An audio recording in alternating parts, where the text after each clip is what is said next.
It's time for another Lion Vision update with UNA softball coach Ashley Cozart. And the UNA softball team is coming off of a tough weekend against Lee. We were actually swept on the weekend.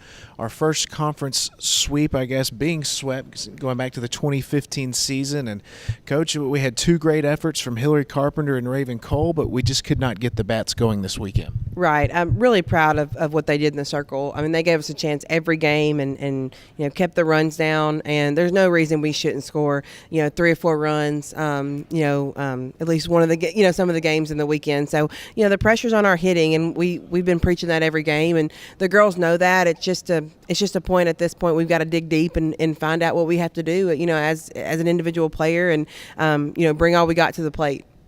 Game 1, Hillary Carpenter gives up 3 runs, none of which were earned. We had several players in scoring position, but we could not get a run to cross, I guess, when we needed it most.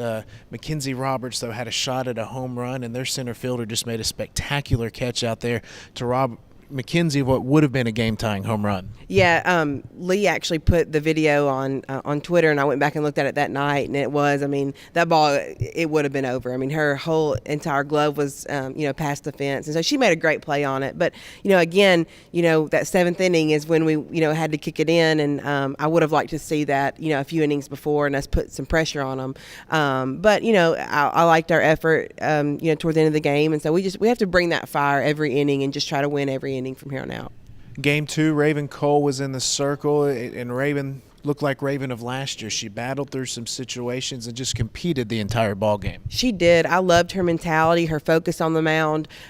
She got several strikeouts, which I think she's a strikeout pitcher, and she showed that game. And she got into some binds and got out of them. And that's a senior leader for you right there, and really stepped up in that game, and probably one of the better games she's thrown this year for us. So I was really proud of that.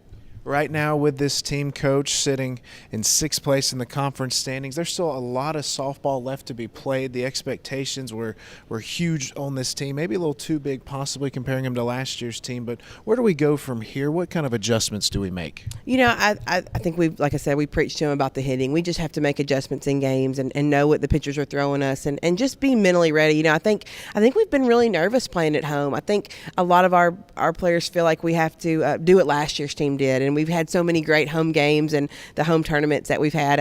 We've actually played better on the road this year. So I think we've got to come into this weekend and just relax and not say we have to do this, have to do that, but let's just be ourselves and play within ourselves and do what we can, And so I think if we can just focus on that, then we'll do better.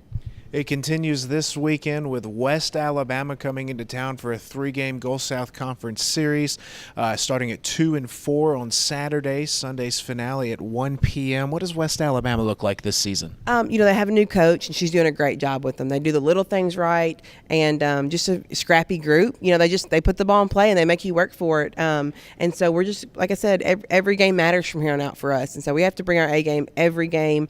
They're going to be looking, to beat us. Like I said, the target's on our back, and we just have to bring it. So they're going to be a good, tough team that we'll just have to play well.